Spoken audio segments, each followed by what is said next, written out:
CO state observer দুজনই ছিলেন। আমি আগে থেকে টাইম নিয়ে এসেছিলাম।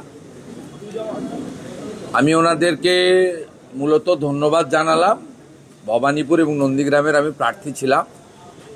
খুব শান্তিপূর্ণ নির্বাচন হয়েছে এবং আজকে গেজেট নোটিফিকেশানও হয়ে গেছে জয়ী প্রার্থীদের 293 জনের। আমি ওদের থ্যাঙ্কস জানানোর জন্যই এসেছিলাম। ইটস এ কমপ্লিটলি কার্টসি ভিজিট, কারণ নির্বাচনের আগে অনেকবারই এসেছি। এসআইআর চলাকালীন বা বর্তমান সিও দায়িত্ব নেওয়াকালীন অনেক পক্ষে বিপক্ষে যুক্তি তর্ক অনেক কিছু হয়েছে। ফাইনালি গণতন্ত্রের যে মহোৎসব, অর্থাৎ বিশ্বের সর্ববৃহৎ গণতান্ত্রিক দেশ ভারতবর্ষের যে নির্বাচন পশ্চিমবঙ্গে, যেটা ইনাদের তত্ত্বাবধানে কেন্দ্রীয় সুরক্ষা বাহিনী, রাজ্য পুলিশ, কলকাতা পুলিশ, নির্বাচন কর্মী সবাই মিলে করতে পেরেছে, তার জন্যই ধন্যবাদ জ্ঞাপন আমি ওনাকে করেছি। আর বিশেষভাবে ভবানীপুরে এমন ভোটারদের আমি পেয়েছি যারা গত 10 বছর 15 বছর ভোট দিতে পারেননি। তাদের হাউসিংয়ে তালা লাগিয়ে রাখা হতো, তাদের বলে দিয়ে আসা হতো ভোট দিতে আসবেন না। তারা এবারে অনেকে ভোট দিয়েছেন। 45টা বড় হাউসিং ছিল, 20টাতে ইনসাইড হাউসিং পোলিং বুথ এবারেই প্রথম হয়েছে, যদিও আইনে এটা ছিল আগে থেকে। সেই ভোটারদের পক্ষ থেকেও আমি কনভে করেছি যে আমাকে হান্ড্রেডস অফ ভোটার্স তারা বলেছে তারা অনেক দিন পরে নিজের ভোট নিজে দেওয়ার সুযোগ পেয়েছে। ইনসিডেন্ট ফ্রি ইলেকশন, সেই জন্য I convey my gratitude and best wishes to election commission of India through CO. আমি বরখাস্ত আমি পদত্যাগ করবো না, রাষ্ট্রপতি শাসন হয় হোক, এটা রেকর্ড থাকুক, ওরা আমাকে বরখাস্ত করুক, আমি চাই। এই দিনটা একটা কালো দিন। আমি কোনো মন্তব্য করব না। সংবিধানে লেখা আছে মাননীয় গভর্নর লোকভবন এই বিষয়ে যথাযথ সাংবিধানিক পদক্ষেপ নেবে, এটা আশা করি। এর বাইরে আমি কোনো মন্তব্য করব না। আপনাদের কাছে উনি প্রাসঙ্গিক হতে পারেন, পশ্চিমবাংলার রাজনীতিতে উনি এখনো অপ্রাসঙ্গিক। ওনার জন্য বেশি বাক্য খরচ করার কোনো প্রয়োজন আছে? বিজেপি এমএলএরা আবেদন করছেন যাতে কোনো রকম অশান্তি না হয়। এই ইতিমধ্যে কমিশনে বেশ কিছু পদক্ষেপ নিয়েছে, আপনি কোনো বার্তা দেবেন? কোনো অশান্তি খুব বড় কিছু হয়নি। 2021 এবং 2023-এর পঞ্চায়েতের সময় যা হয়েছিল আমি ডিফেন্ড করছি না। দেখুন, আমাদের রাজ্য সভাপতি লাগাতার বলছেন, আমিও আজকে দেখেছেন নন্দীগ্রামে থ্যাঙ্কস গিভিং সিরিমনিতে ক্লিয়ার বলেছি যে ওদের ওই পাপীদের অফিসে হাত দেওয়ারও দরকার নেই। সেটা তো আমাদের স্ট্যান্ড। এটা তো আপনি মমতা ব্যানার্জি তার পার্টি থেকে শোনেননি 2021-এর 2রা মের পর থেকে। তখন তো উনি বরঞ্চ শপথ নিতে গিয়ে 6 তারিখে বলেছিলেন সাংবাদিকদের যে আমি তো 4 দিন ক্ষমতায় ছিলাম না, ইলেকশন কমিশন ক্ষমতায় ছিল, আমার দায়িত্ব তো ছিল না। উনি কথা বলেছিলেন। আজকে দায়িত্বশীল বিরোধী দল হিসেবে বা শাসক দল হিসেবে পরিণত হওয়া বিজেপি, তার সর্বোচ্চ পোস্ট হচ্ছে রাজ্য সভাপতি। তিনি প্রথম দিন থেকে লাগাতার বলছেন, আমিও গতকাল বলেছি, আজকে আমি প্রকাশ্যে জনসভাতে বলেছি। আপনি আমাকে বলুন তো, 2021 সালে 12,000 এফআইআর হয়েছিল, 57 জন মারা গেছিল।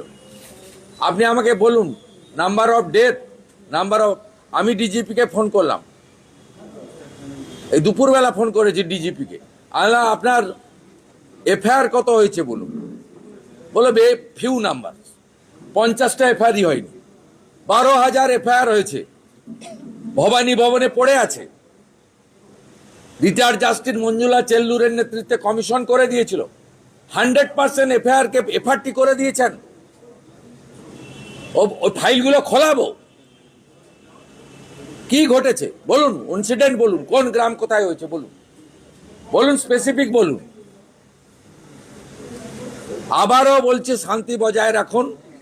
পাপীদের অপবিত্র পার্টি অফিস, যেখানে পয়সা নেওয়া হতো, যেখানে মদ খাওয়া হতো, জুয়া খেলা হতো, নারী নির্যাতন হতো, শাহজাহানরা পিঠা বানাতো, সেদিকে কেউ তাকাবেন না।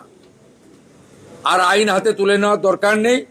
ভারতীয় ন্যায় সংহিতা অনুযায়ী চোর, খুনি, ডাকাত, অত্যাচারীদের আইন অনুযায়ী ব্যবস্থা হবে, দেখতে থাকুন। দাদা এই রিলেটেড একটা জিনিস জিজ্ঞেস করব। দাদা কি বলবেন? এখনো কিছু গুন্ডা রয়ে গেছে। ভারতীয় জনতা পার্টি সরকার তৈরি হওয়ার পরে দলমত নির্বিশেষে ধর্ম সম্প্রদায়ের ঊর্ধ্বে উঠে গুন্ডা দমন হবে। এই জন্যই মাননীয় নরেন্দ্র মোদীজি বলে গেছিলেন যে এখানে জঙ্গল রাজ নয়, মহা জঙ্গল রাজ হয়েছে আছে। তা মহা জঙ্গল রাজকে পরিষ্কার করতে গেলে এই ধরনের ঘটনা, বিচ্ছিন্ন ঘটনা ঘটছে। এখনো কিছু গুন্ডা রয়ে গেছে। 2008 সাল থেকে আপনি জঙ্গলমহলের দায়িত্বে ছিলেন, কি স্ট্র্যাটেজি, কিভাবে আগে থেকে আন্দাজ? 98 সালে তৃণমূল প্রতিষ্ঠা হওয়ার পরে তৃণমূল কংগ্রেস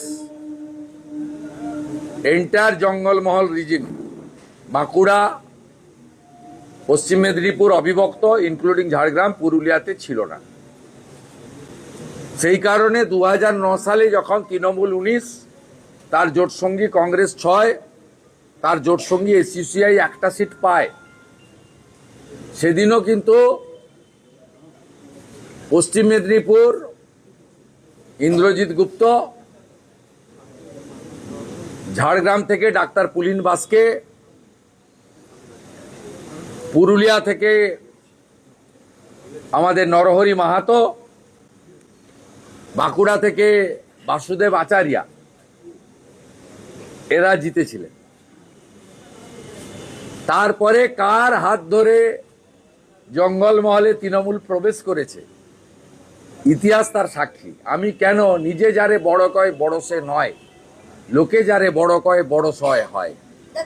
একইভাবে মালদা, মুর্শিদাবাদ, উত্তর দিনাজপুরের করণদিঘি, ইটার ছাড়া কোথাও তৃণমূল কংগ্রেস নামক বস্তু ছিল না।